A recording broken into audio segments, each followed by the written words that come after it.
Students, welcome to URise portal.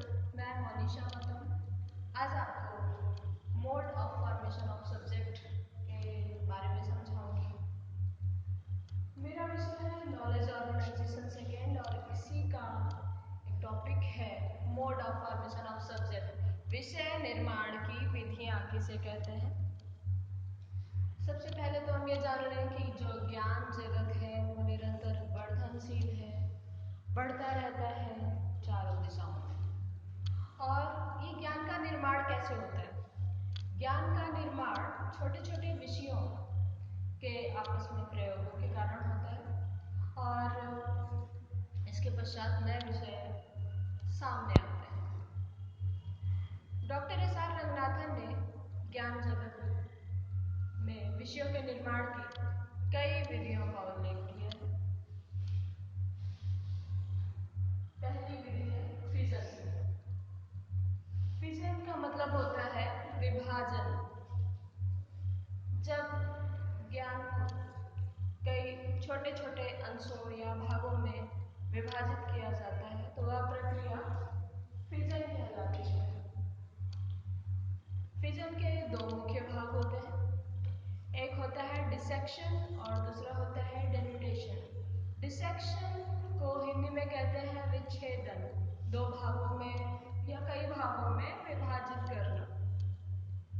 Suppose हमने knowledge को तीन भागों में विभाजित किया, जूलॉजी, बॉटनी या ह्यूमैनिटीज, तो बॉटनी को भी दो भागों में विभाजित किया, एक हो गया फ्लावरिंग प्लांट और दूसरा हो गया नॉन फ्लावरिंग प्लांट।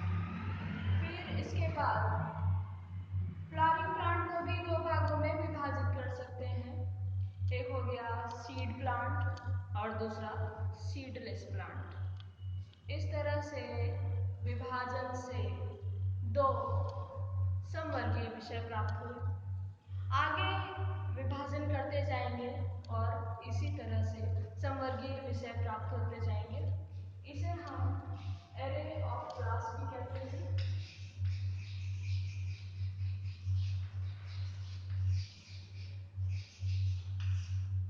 दूसरा है आपका डेनुटेशन। डेनुटेशन को हिंदी में कहते हैं अनाच्छादन। इससे समान वर्ग के विषय नहीं प्राप्त होते हैं, इससे अधीनस्थ वर्ग प्राप्त होते हैं, अधीनस्थ विषय प्राप्त होते हैं। इसे हम चेन ऑफ क्लास कहते हैं।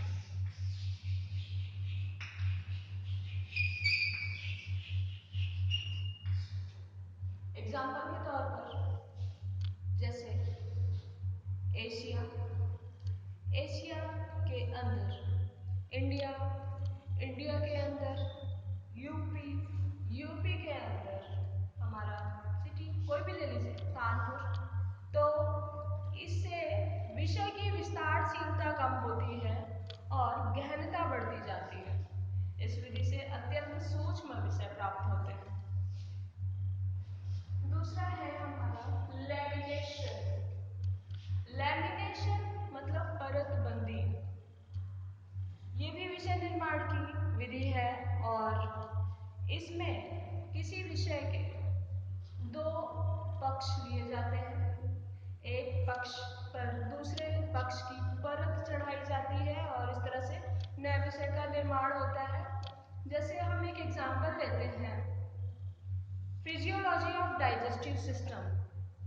फिजियोलॉजी जो है वो मेडिसिन के एनर्जी पक्ष से संबंधित है और डाइजेस्टिव सिस्टम मेडिसिन के पर्सनालिटी पक्ष से संबंधित है।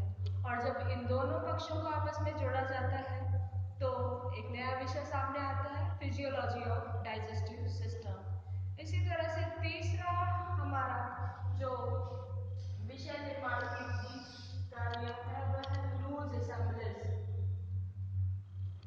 असंबद्ध विषय। असेंबलीज का मतलब होता है जोड़ना। जब दो मुख्य वर्गों को आपस में जोड़ते हैं और आपस में जोड़ने के पश्चात एक नया विषय प्राप्त होता है तो वह प्रक्रिया लूज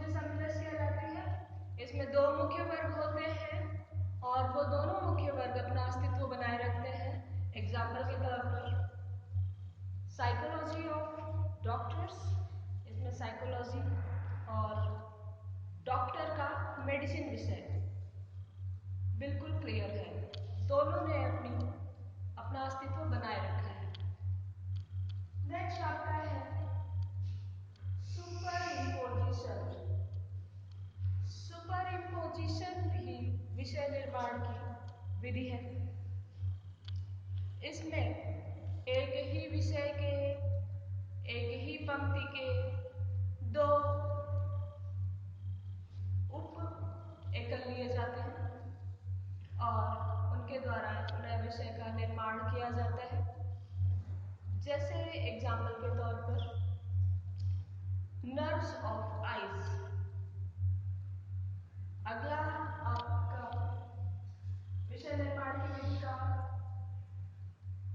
एक नियम है फ्यूजन। फ्यूजन मतलब विलय। इसमें विषय आपस में विलीन हो जाते हैं, विलुप्त हो जाते हैं और अपना अस्तित्व खो बैठते हैं। जैसे कि एग्जाम्पल के तौर पर आप बायोकेमिस्ट्री। बायोकेमिस्ट्री में दो विषय हैं, एक बायोलॉजी और केमिस्ट्री, लेकिन जब ये दो विषय मिलकर के सामने आते हैं तो एक सूक्ष्म विषय सामने आता है, बायोकेमिस्ट्री। इसी तरह से डिस्टिलेशन। डिस्टिलेशन को हिंदी में कहते हैं आसवन। आसवन में कई सूक्ष्म विषय एक साथ मिलकर के डिस्टल फॉर्म में एक ऐसा विषय देते हैं जो कि बेसिक सब्जेक्ट प्रतीत होता है और वो बेसिक सब्जेक्ट नया सब्जेक्ट बनकर सामने आता है। जैसे कि हम रिसर्च मैथोडोलॉजी या अन्य विषय रिसर्च से संबंधित देख सकते हैं।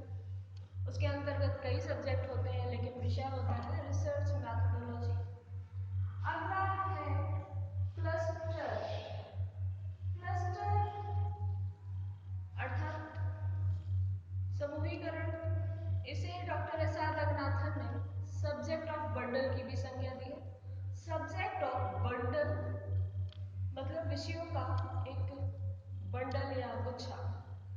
इसमें एक ही तरह के कई विषय मिलकर के एक नया विषय बनाते हैं। एग्जाम्पल के तौर पर हम ले सकते हैं विषय इंडोलॉजी। ये अपने आप में काफी बड़ा विषय है, लेकिन ये कई छोटे छोटे विषयों से मिलकर के बना है। ये इंडिया से संबंधित है, तो Indian culture, Indian society, Indian mythologies आदि। इस तरह से विषय निर्माण के विषयों के बारे में आज